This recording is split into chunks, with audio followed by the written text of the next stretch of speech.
19 বার বিসমিল্লাহ বললে কি হয় জানলে আপনি অবাক হয়ে যাবেন। বিসমিল্লাহ মানে আল্লাহর নামে আমি শুরু করছি। পবিত্র কোরআনুল কারীমের ভিতরে সর্বপ্রথম কিন্তু আল্লাহ তাআলা বিসমিল্লাহির রহমানির রহিম দিয়ে শুরু করেছেন, ঠিক কি না? বিসমিল্লাহির রহমানির রহিমের ভিতরে অনেক ফজিলত রয়েছে। 19 বার পড়লে এর গুরুত্বপূর্ণ একটি ফজিলত রয়েছে। ওমর রাদিয়াল্লাহু তাআলা আনহুর যুগে রোম সম্রাট একবার ওমর রাদিয়াল্লাহু তাআলা আনহুর কাছে এসে হাজির হলেন।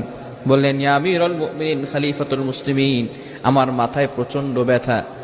ওমর রাদিয়াল্লাহু তাআলা আনহু এমন একটা টুপি সেই রোম সম্রাটকে দান করলেন।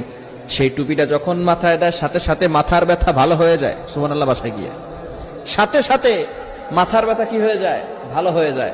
আবার যখন সেই মাথার টুপিটা খুলে ফেলে আবার তার মাথা ব্যথা হালকা হালকা শুরু হয়। এবার সকলে অবাক হয়ে গেল সেই টুপির ভিতরে কি আছে। ওমর ইবনুল খাত্তাব রাদিয়াল্লাহু তাআলা আনহু টুপি